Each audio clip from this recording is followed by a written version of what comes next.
I am changing my opinion from earlier this season on Penn State. I continued picking them to get upset throughout the course of this year. At Wisconsin, they almost did. They didn't. At USC, I thought they would. They found a way to win anyway.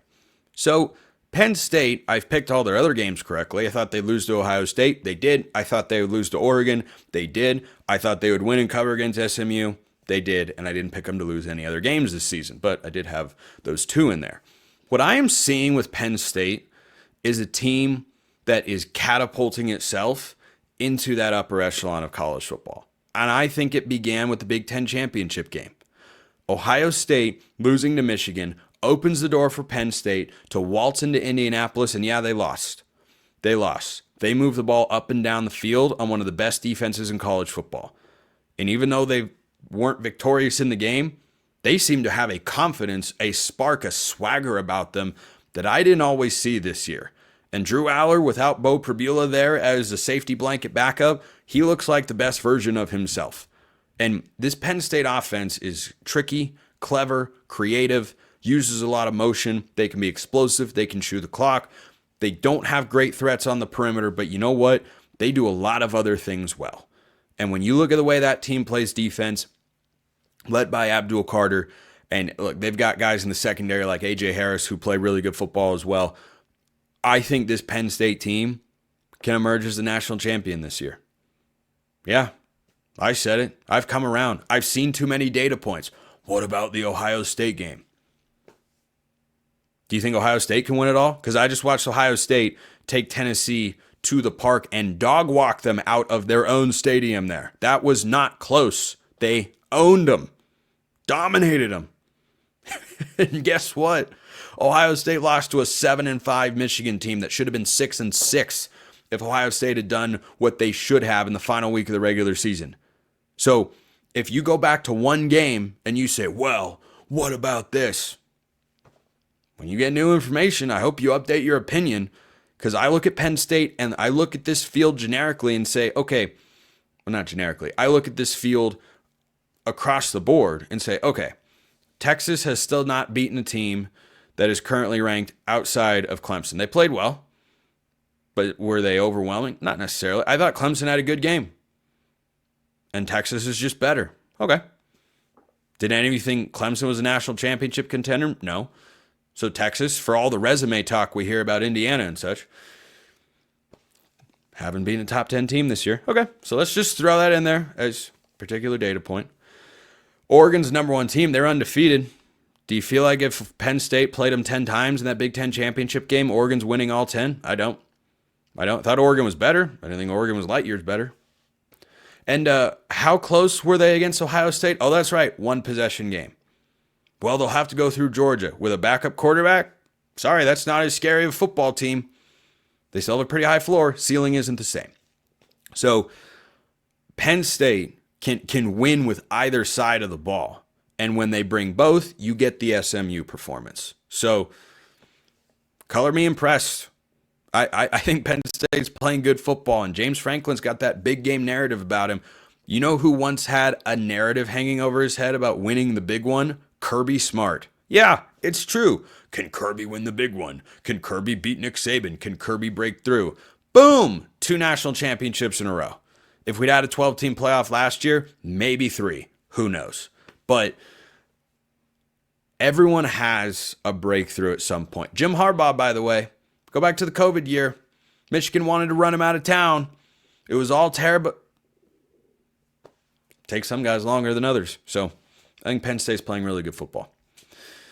You know who wasn't playing good football when they needed to? Ole Miss, Alabama, South Carolina. These are teams that I have been reliably informed by the SEC homers out there, of which some people have accused me of being, because I've actually labeled myself that.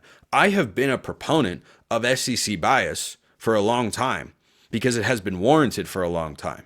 But like my opinion on Penn State, my opinion changes when I get new information. And I watched the SEC all season long. I watched them lose a variety of non-conference games they didn't used to, and I watched the product they had on the field in league play. And I said, it's probably still the best conference in college football, but they don't get the same benefit of the doubt that they used to. So Lane Kiffin has turned into whiner extraordinaire on Twitter. He went pretty dark, incredibly quiet, by the way, during the Tennessee game. Because do you know who had the largest margin of defeat of any team on the first weekend of college football? The SEC. Tough look. If that happens to the ACC or the Big 12, I know for a fact the SEC fanboys would come jumping out of the woods and they would be tweeting up a storm. This is why you should have had this. You should have done this. A couple of things. First of all, Lane Kiffin, beat Florida or Kentucky. The second of which is not a bowl team. The second of which doesn't have another Power 4 win. And you had them at home. So let's start there. Because I would have advocated for 10-2 Alabama or 10-2 Ole Miss into the playoff over 11-2 SMU. I'll give you a half game of leeway between you and someone else. I will not give you a full game, or certainly not two, when you put the product on the field that you did all season long. Tennessee went out there and got run off the field more than anybody else. Clemson was more competitive with Texas, by the way. Think about this. The SEC that everyone's clamoring for, that they should have gotten this team in, they should have done this. And look, Greg Sankey's just going to expand this thing to 24 teams at some point, and so it won't matter, because then we'll be debating, whether or not the third best Mountain West team should be getting in, or the seventh best Big 12 team, or what have you, seventh best SEC team. You get the point that I'm trying to make there. The way that the SEC played this weekend, they were the least dominant conference out there. SMU stinks. They didn't win the ACC. They were terrible, 38-10. Okay, so you're saying the ACC is a really weak conference. That's weird. The most competitive football game on Saturday was the ACC going to the SEC runner-up. This on the heels, lest we forget, of the SEC champion being pushed to 8 overtimes at home by a 7-5 Georgia Tech team that's playing in a bowl game I'm not familiar with. They're going up against Vanderbilt, if you're curious. So all the SEC folks that were just homers about, you should have put this team in, and this never would have happened if you... Alabama lost 24-3 to Oklahoma. Don't tell me they're not capable of getting blown out. They got blown out by a team that isn't even any good. They weren't even any... Do you want to hear something? Indiana was getting crucified because Notre Dame took them to the woodshed on Friday night in South Bend. Indiana played Ohio State closer in Columbus significantly than the SEC did. You can blame that on Tennessee. Do whatever you like. But the SEC superiority crowd, you don't have much of an argument here. You just don't. You had it until Tennessee went in and got absolutely blasted into oblivion. The playoff committee did the right thing. We didn't get the 12 best teams. It's a combination of best and deserving there, friend. And guess what?